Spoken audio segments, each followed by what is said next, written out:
शुभ नव्या. Okay. Part आहे 38.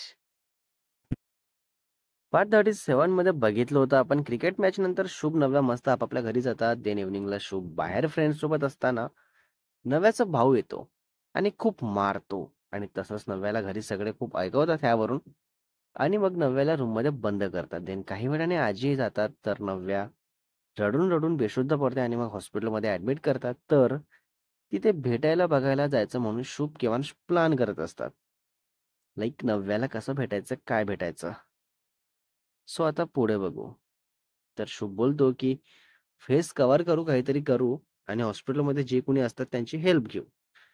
देन रात्री दोघेही आपापल्या घरी परत जातात आणि चेंज करून घरी सांगतात एकमेकांच्या रिलेटिव्ह बद्दल की त्याचा रिलेटिव्ह ऍडमिट आहे तर जायचं आहे मला हेल्पला. देन घरचे पण जा बोलतात.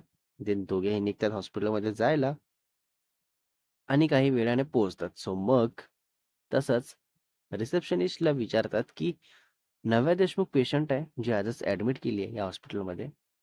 देन ती तसं चेक करून सांगते सर्व.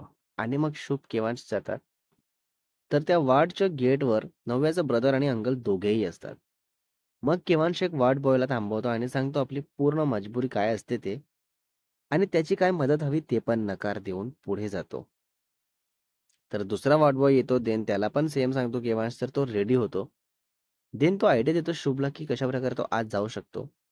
मग तीच आयडिया यूज करून शुभ आज जायच्या प्रयत्नात असतो. तर मध्येच स्टाफ नर्स येते आणि बाहेर जायला सांगते तर तो वार्ड बॉय येऊन मदत करतो आणि आज जा बोलतो. तर शुभ आज जातो आणि तिथे नव्याजवळ नव्याची मम्मा बसून असतात आणि नव्या शुद्धीवर आलेली असते आणि जस्ट इमोशनल पेन मध्ये असते लाईक सॅड क्राईंग फेस करून आणि बाजूला नर्स उभी असते आपलं काम करत.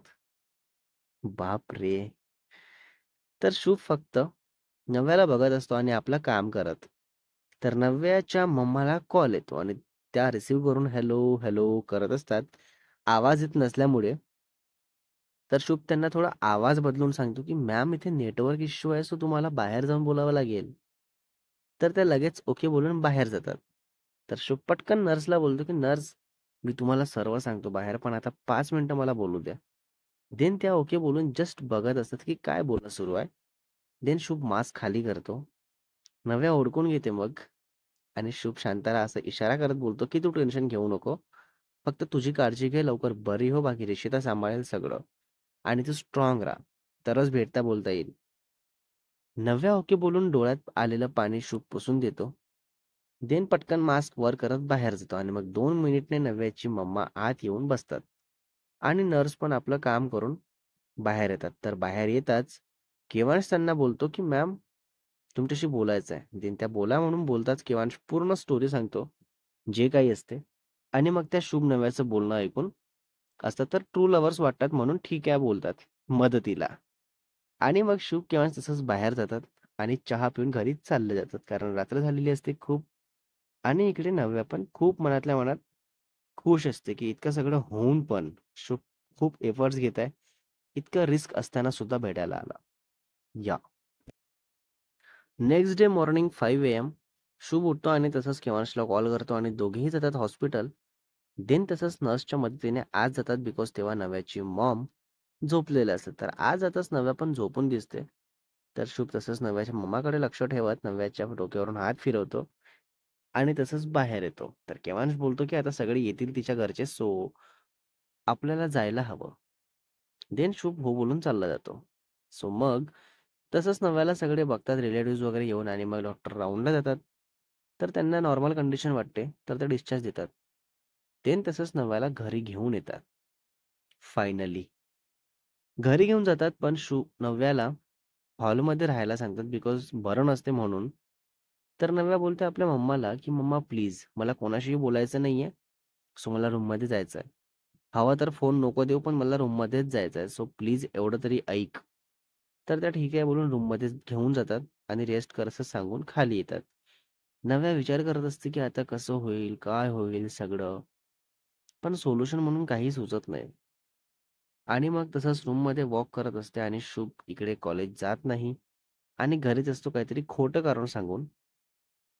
आणि सतत फोन चेक करत असतो पण no message no call from नव्या.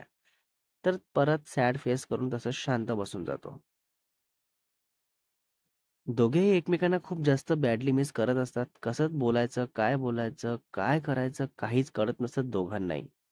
आणि मग फक्त जुन्या आठवणीत कसं तरी 2 दिवस काढतात. तर 3rd डे पासून नव्या कॉलेज जाणार असते.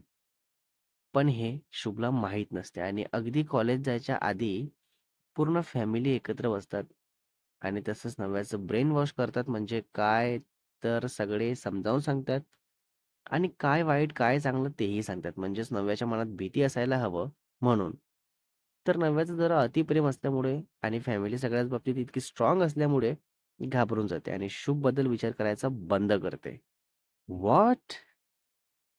आणि मग नव्याचा ब्रदर सोडून देणार असतो कॉलेजमध्ये आणि तेव्हा फोन देतात. पण हेही सांगतात, की यावरून त्याला एक जरी मेसेज कॉल गेला आणि आम्हाला कळलं तर काही खरं नाही. तर नव्याच्या मनात इतकी भीती असल्यामुळे नव्या काहीच करत नाही. ते नव्याला कॉलेजला सोडून देतो नव्याचा ब्रदर आणि मग नव्या जाते क्लासमध्ये.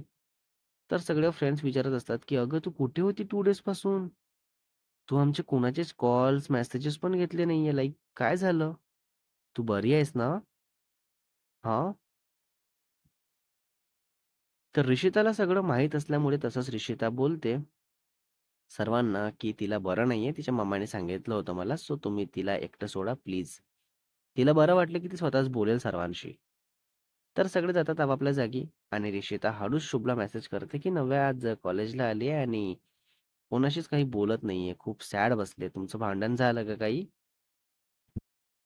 तर शुभ सांगतो सर्व, की "मला हेच नाही माहिती, की ती कॉलेजला आली बिकॉज मला कॉल मेसेज नाही आलाय काही."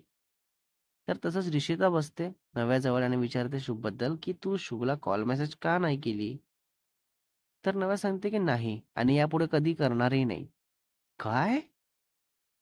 ऋषिता शॉक्ड होते, की "अगं काय झालं? असं का बोलत आहेस?" तर नव्या सांगते सर्व डिटेलमध्ये जे काही घरच्यांनी सांगितलं ते सगळं. तर ऋषिता शॉक्ड होते आणि शांतच बसते विचार करत. तर नव्याला विचारते, की "मग हे सर्व मी शुभला सांगू का? कारण त्याला हेही नव्हतं माहिती, की तू कॉलेजला आली की नाही. आणि आता मी त्याला सांगितली आणि तो खूप टेन्शनमध्ये आहे गं. तू बोलायला हवं एकदा त्याच्याशी." तर नव्या बोलते, की "नाही, मी नाही बोलू शकत. माझ्यामुळे घरचे त्याला त्रास देतील आणि त्याची कोणतीही चुकी नसताना मी असं त्याला त्रासात नाही बघू शकत. मी हे सगळं डिसाईड केली, पण कोणत्या कारणांमुळे केली, कसं केली माझं मला माहिती आहे आणि किती त्रास होत आहे हेही मलाच माहिती आहे." ऋषिता ठीक आहे बोलून तसाच कॉल करते शुभला आणि हे सर्व सांगते. तर शुभ पूर्ण शॉक्ड होतो आणि रडका फेस होतो. तर त्याच आवाजात बोलते, की "ऋषिता प्लीज नव्याला फोन दे ना." ऋषिता विचारते नव्याला, की "त्याला बोलायचं आहे तुझ्याशी, सो घे फोन." तर नव्या 2 सेकंद थांबते आणि घरच्यांचं बोलणं आठवतात सरळ नाही बोलते. तर शुभला हे ऐकायला येताच डोळ्यात पाणी येतं. तर तसंच ते पुसून घेत बोलतो ऋषिताला, "तिला फोन दे. तिला बोल, जस्ट कानाला फोन लावून ऐक, बाकी काही नाही." नाही बोलली तरी चालेल. तर तसंच ऋषिता सांगते नव्याला. तर हॉस्पिटलमधले एफर्ट्स बघून आणि हा एफर्ट बघून नव्या फोन घेते आणि कानाला लावते. तर काहीच बोलत नाही. तर ऋषिता बोलते, की "शुभ, तू बोलू शकतोस." फोन तिच्या कानाला लावलेला आहे. मीन्स ती ऐकणार आहे, पण बोलणार काहीच नाही आहे. Oh my God! Next part is coming soon guys. Part 39 मध्ये बघणार आहे आपण आता शुभ काय बोलतो, कसं बोलतो आणि नव्या बोलते, की जस्ट ऐकून शांतच बसते आणि दोघांचं रिलेशन किती काळ टिकेल आणि स्टोरीमध्ये पुन्हा पुढे काय-काय बघायला मिळणार आहे, तेही बघू. सो रायटर अँड एडिटर शुभ वासेकर.